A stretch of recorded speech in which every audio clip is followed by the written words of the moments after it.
주님께서 여러분과 함께 또한 사제의 영과 함께 요한이 전한 거룩한 복음입니다. 주님 영광 받으소서. 그날 곧 주간 첫날 저녁이 되자 제자들은 유다인들이 두려워 문을 모두 잠가놓고 있었다. 그런데 예수님께서 오시어 가운데 서시며 평화가 너희와 함께하고 그들에게 말씀하셨다. 이렇게 말씀하시고 나서 당신의 두 손과 옆구리를 그들에게 보여주셨다. 제자들은 주님을 뵙고 기뻐하였다. 예수님께서 다시 그들에게 이르셨다. 평화가 너희와 함께, 아버지께서 나를 보내신 것처럼 나도 너희를 보낸다. 이렇게 이르시고 나서 그들에게 숨을 불어넣으며 말씀하셨다. 성령을 받아라. 너희가 누구의 죄든지 용서해 주면 그가 용서를 받을 것이고 그대로 두면 그대로 남아있을 것이다. 12 제자 가운데 하나로서 쌍둥이라고 불리는 토마스는 예수님께서 오셨을 때 그들과 함께 있지 않았다. 그래서 다른 제자들이 그에게 우리는 주님을 배웠어 하고 말하였다. 그러나 토마스는 그들에게 나는 그분의 손에 있는 못자국을 직접 보고 그 못자국에 내 손가락을 넣어보고 또 그분 옆구리에 내 손을 넣어보지 않고는 결코 믿지 못하겠소 하고 말하였다. 8일 뒤에 제자들이 다시 집 안에 모여 있었는데 토마스도 그들과 함께 있었다. 문이 다 잠겨 있었는데도 예수님께서 오셔 가운데 서시며 평화가 너희와 함께 하고 말씀하셨다. 그러고 나서 토마스에게 이르셨다. 내 손가락을 여기 대보고 내 손을 보아라. 내 손을 뻗어 내 옆구리에 넣어 보아라. 그리고 의심을 버리고 믿어라. 토마스가 예수님께 대답하였다. 저의 주님, 저의 하느님. 그러자 예수님께서 토마스에게 말씀하셨다. 너는 나를 보고서야 믿느냐? 보지 않고도 믿는 사람은 행복하다. 예수님께서는 이 책에 기록되지 않은 다른 많은 표징도 제자들 앞에서 일으키셨다.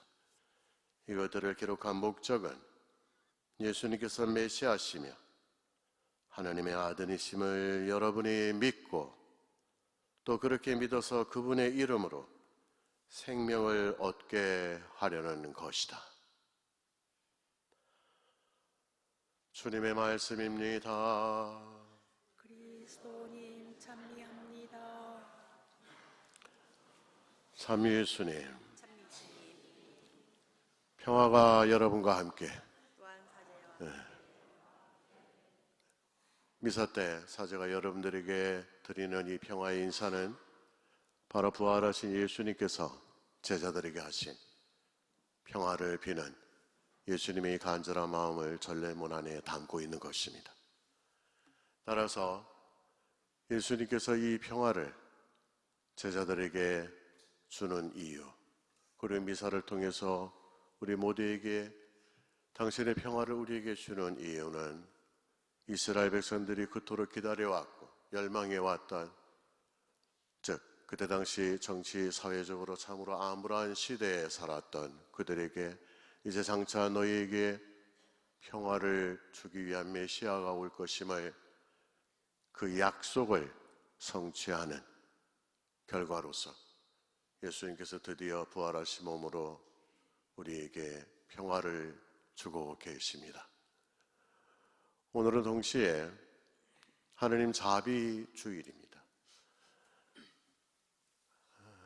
여러분들 이 뒤에 예수님 성물 있는데 좀 이게 좀 하얀색으로 돼서 좀 그렇습니다만은 원래는 좀 컬러로 좀 되어 있어야 그 의미를 더 좀 알 수가 있죠. 예수님께서 한 손으로는 이 지상을 향하여 당신의 평화를 기원하시며 발현을 하셨습니다. 파우스티나 수녀, 폴란드의 자비의 성모님이라는 수도원이 있는데요. 이 수도원의 한 젊은 수녀 파우스티나에게 20살 때 예수님께서 발현을 하시는데 그냥 보통의 모습으로 발현하는 것이 아니라 바로 이와 같은 형상으로 나타났습니다. 한손에는 부활하신 예수님의 축복, 이 지구상에 사는 모든 이에게 부활의 은총과 평화를 주시는 예수님의 모습을 보여주고, 또 왼손으로는요 당신의 창에 찔린 이 상처에서 터져나오는 두 가닥의 빗줄기를 우리에게 보여주고 계십니다. 하나는 붉은 빗줄기, 여기는 다 흰 걸로 되어 있어 좀 그렇습니다만은, 하나는 붉은 빗줄기, 하나는 하얀 빗줄기입니다. 하얀 빗줄기는, 또 붉은 빗줄기는 예수님께서 마지막 창에 찔려 심장에서 뭐가 나왔다고 하죠? 피와 물이 터져나왔다라고 이야기하지 않습니까? 그래서 예수님께서 바로 그와 같은 형상으로, 이 피는 우리 영혼의 생명을 주는 그분의 은총이요, 또 하얀 빗줄기는 우리 영혼의 의로움을 주는 그분의 은총의 그 의미가 바로 이 성상에 들어있는 것이죠. 예수님께서는 이처럼 파우스티나 성녀에게 나타나시어 내가 나타난 이 형상을 그림으로 그려라 라고 명령하십니다. 2000년의 역사상 성모님 혹은 예수님, 그 외에 수많은 성인 성녀들이 발현을 해서, 특히 성모님 예수님 때요, 당신의 이 모습을 그림으로 그려라 라고 하는 것은 처음이자 마지막입니다. 이때 파우스티나 성녀에게 예수님께서 다음과 같은 말씀을 하십니다. 나는 이 마지막 때 내 자비의 은총을 너에게 끊임없이 베풀고 싶다. 이제 이 시대가 끝이 나온 다음, 즉 자비의 시대가 끝난 다음에는 정의의 시대가 오게 될 것이다 라고 말씀하십니다. 정의의 시대란 무엇입니까? 하나님 심판의 때를 의미합니다. 우리는 하느님의 자비하심과 예수님의 자비하심이 영원할 것이라고 생각하지만은 그렇지 않습니다. 그분의 자비는 제가 말씀드렸다시피 유통기한이 있죠. 우리가 살아있을 때뿐입니다. 우리는 살아있을 때 그분의 자비심을 공짜로 먹고 살아갑니다. 여기에 대해서는 우리는 감사함이 없어요. 지금 우리가 누리고 있는 이 생명, 우리가 지금 맛보고 있는 이 공기, 또 우리가 바라보고 있는 이 산천초목의 아름다움, 이 모든 것들은 그저 공짜로 예수님께서 우리에게 주신 것들입니다. 그리고 그 자비심에 둘러싸여 우리는 의로운 사람으로서의 삶을 사는 것이 아니라 참으로 안타깝게도 거기에 배신의 삶을 살면서 사는 것이 사실입니다. 그래서 예수님께서는 파우스티나 성녀에게 내가 이 시대의 마지막으로 너에게 나의 자비를 베푸노니 나의 이 형상을 그림으로 그려서, 너희들이 내 말을 너무나 듣지 않기 때문에 저 2000년 전 타볼산에서 베드로, 야고보, 요한과 함께 나의 영광스러운 변모 때 하늘이 열리고 저 하늘에서 성부 하나님께서 이는 내가 사랑하는 아들이니 나의 아들의 말을 잘 들어라 라는 그 가르침을, 그 명령을 아직 2000년이 지난 오늘날까지도 너희도 듣지 않으며, 그럼에도 불구하고 내가 너희들을 구원하고 싶어서 이제 파우스티나 너를 통해서 나의 마지막 자비심의 문을 여노라. 이 성화를 너희 집에 그냥 걸어놓기만 해라. 그냥 걸어놓기만 해라. 그러면 내가 나의 성화를 걸어놓은 그 집에 마지막 그 믿음을 보고 그들을 구원해 주겠다. 이게 예수님이 파우스티나 성녀를 통해서 하신 약속입니다. 파우스티나 성녀는 1900년도 초에 탄생하셔서 1938년도에 돌아가십니다. 33살의 나이로 돌아가시죠. 여기 38년 이전에 태어나신 분 혹시 계십니까? 여러분과 함께 동시대에 살았던 분입니다. 예수님께서는 나와 같은 이 동시대에 나의 구원을 위해서 파우스티나 수녀님을 구원의 도구로 쓰고 계시는 것입니다. 그래서 예수님께서는 매일, 그러나 걸어놓지만 말고 오후 3시에 내 십자가상의 죽음, 골고타 언덕에서 죽어간 나의 고통을 생각하며 하느님 자비심 5단의 기도를 바쳐라 라고 명령하셨습니다.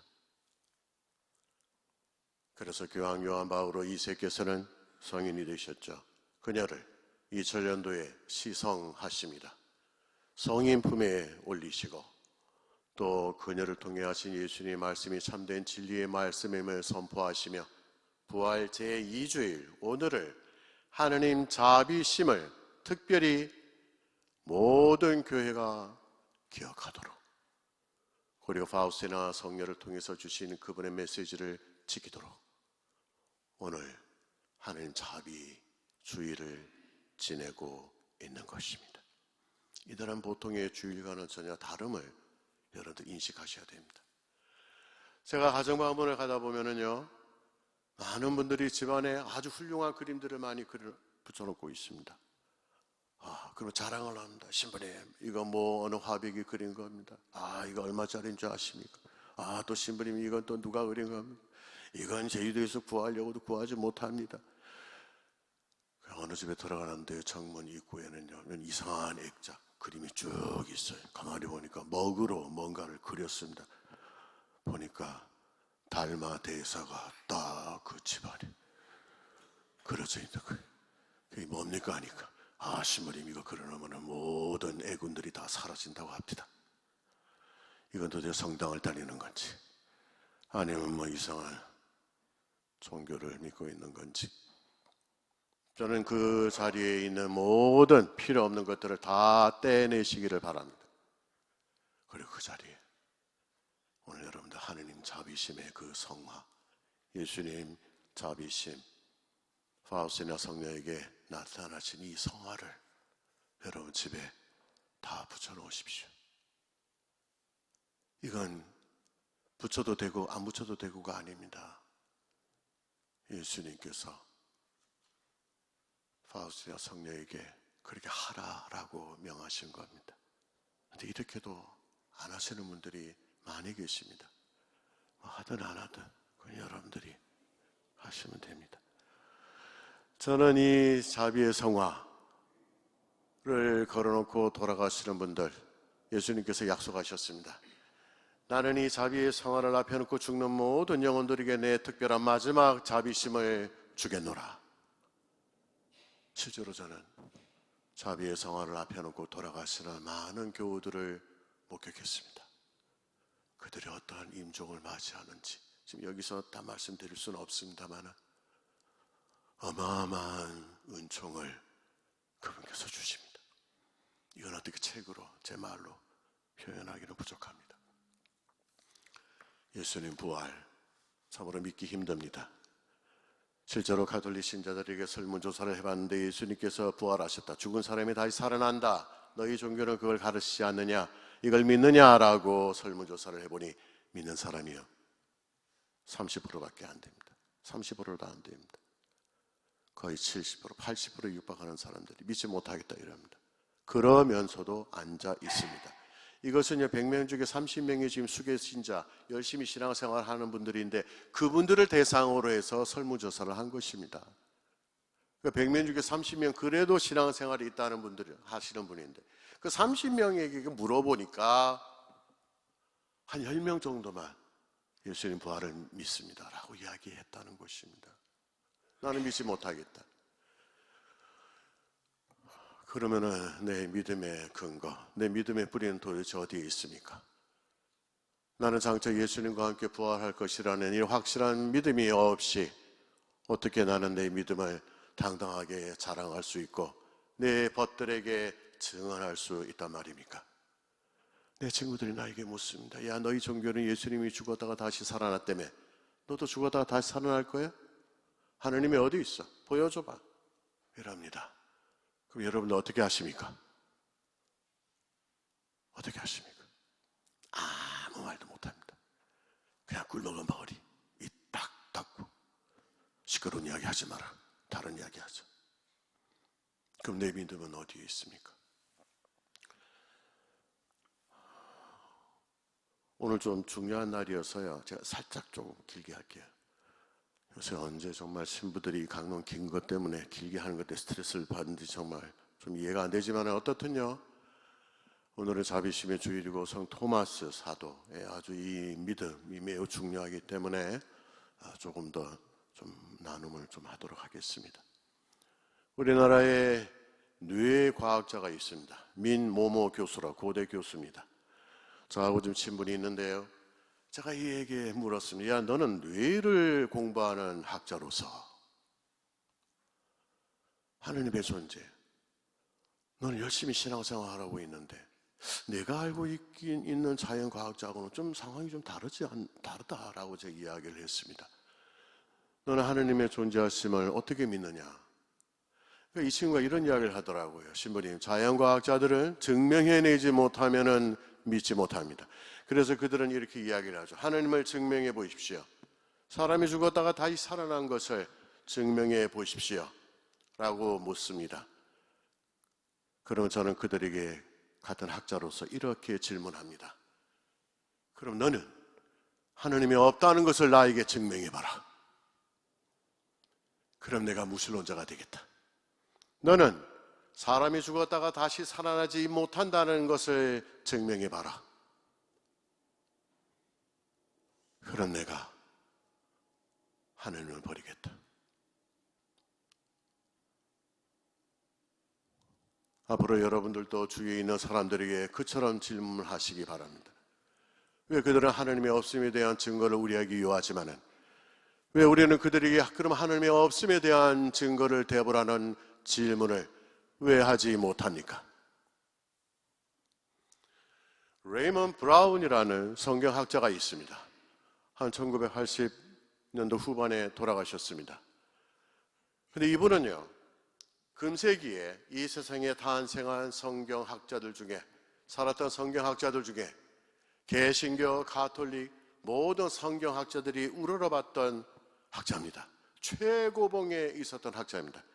교황청에 보면 3개의 성경과 관련된 권위 있는 위원회가 있습니다.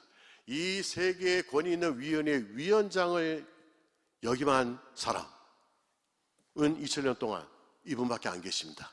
레이먼 브라운. 근데 이분에게 묻습니다. 당신은 성경학자로서 또 이 시대를 앞서가는 성경학자로서 예수님 부활에 대해서 어떻게 생각하십니까? 믿습니까? 라고 물으니 이분이 이런 이야기를 합니다. 나는 복음에 근거하여, 성경에 근거하여 예수님 부활의 사건이 실제로 있었다는 것에 대해서 내 믿음을 둡니다. 예수님이 부활하지 않았다는 것보다도 예수님이 부활해야 하고 부활했다는 그 복음서의 증언을 더욱더 믿어야 할 신빙성이 그 안에 있다는 것을 성경을 통해서 나는 알게 됐습니다. 라고 이야기를 합니다. 형제 여러분들, 여러분들은 성경을 얼마나 알고 계십니까? 나는 성경에 과연 몇 페이지나 외우고 살고 있습니까? 나는 성경 공부를 한다고 하지만 얼마나 알고 있습니까? 그러나 저 위대한 대학자가 자기가 한평생 성경을 공부하고 연구하고 탐구함으로 예수님 부활의 사건이 진실에 가깝고, 아니 진실임을 나는 믿습니다. 그래서 파우스티나 성녀에게 예수님께서 다음과 같이 말씀하십니다. 내 성화를 그린 다음에 Jesus, I trust in you. 나는 당신을 믿습니다. 라는 이 문구를 꼭 집어넣어라 라고 명령하십니다. 이것은 예수님께서 오늘날 믿음이 사라지고 무신론이 하느님이 안 계시다는 이런 어두움의 기운들이 이 세상을 덮음으로 예수님께서 그것에 방어하고, 아니 그것을 뛰어넘어 이길 수 있도록 파우스티나에게 말씀하시는 간절한 이 마지막 시대의 자비심으로 우리에게 하시는 예수님의 사랑입니다. 오늘 토마스가 처음에 예수님께서 발현하실 때 자기는 그 자리에 없었습니다. 10명의 제자들에게 예수님께서 샬롬 알레이쿰 라고, 너에게 평화가 있기를 라고 나타났을 때 안 계십니다. 나중에 토마스가 들어와요. 그래서 제자들이 이 토마스에게 예수님이 부활하셨어, 예수님이 다시 나타나셨어, 살아나셨어. 이 토마스가 나는 못 믿겠다. 내 눈으로 보고 내 손으로 만져보고 또 내가 그 상처에 집어넣고 넣어보지 않고서 믿지 못하겠다. 뭡니까? 나의 오감을 통해 가지고 내가 그분을 체험하지 않고서는 믿지 못하겠다 라고 하죠. 예수님께서 다시 나타나시면서 샬롬 알레이쿰, 얘야 만져보아라. 그리고 내 옆구리에 네 손을 한번 넣어보아라.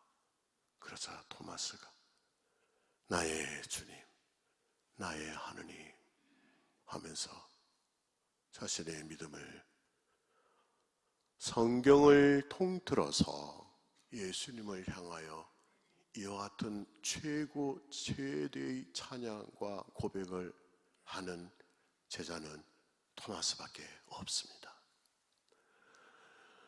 저는 매 미사 때마다 입당을 할 때요, 또 내지는 미사를 시작을 할 때, 혹은 미사 때 주님께서 여러분과 함께 라고 할 때 여러분들과 계응을 하게 되죠. 보면은요.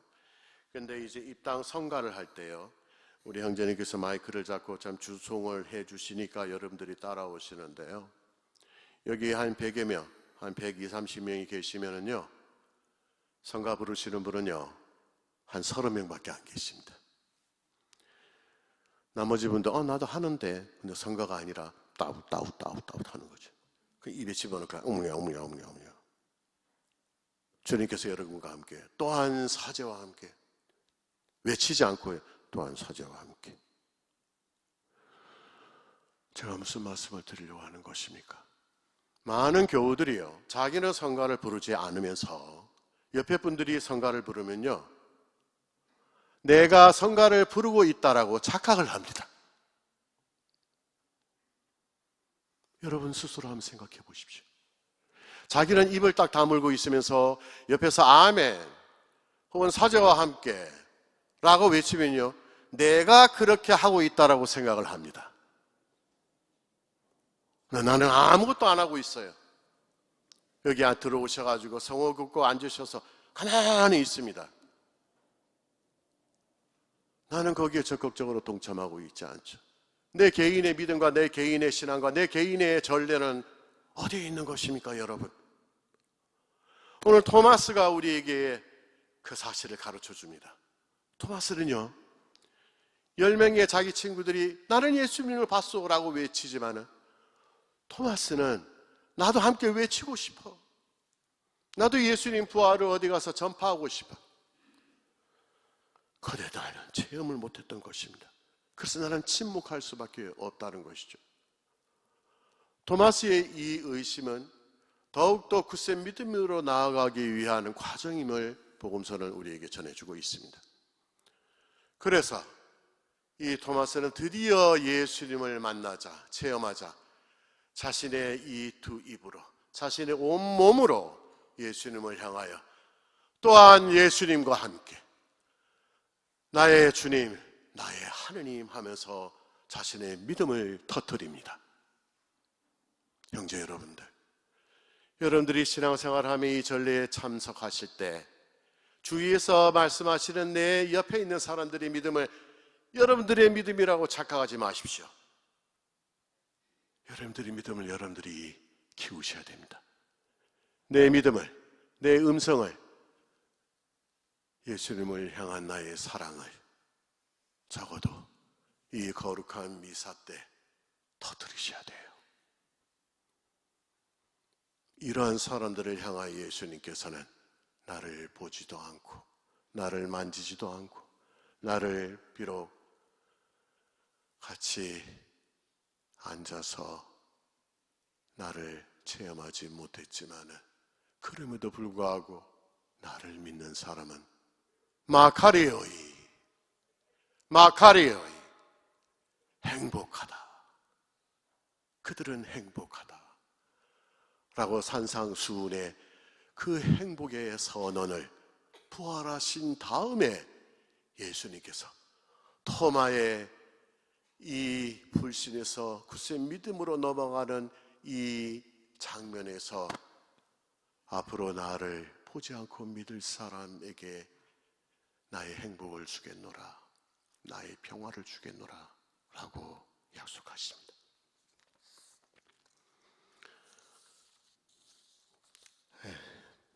더 하면 좀 더 길어질 것 같고, 다음 주일은 복음에 나타나는 부활의 아주 중요한 특징들이 있습니다. 여기에 대해서 제가 여러분들과 함께 여러분들이 부활에 대한 의심을 조금이라도 좀 없애고자 레이먼 브라운 신부님의 그 가르침과 함께 여러분들과 좀 나누고 싶습니다.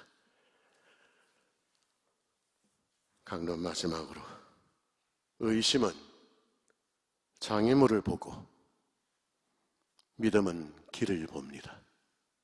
의심은 칠흑의 밤을 보고 믿음은 밝은 대낮을 봅니다. 의심은 발걸음을 떼기를 두려워하지만 믿음은 저 하늘 높이 솟구칩니다. 의심이 묻습니다.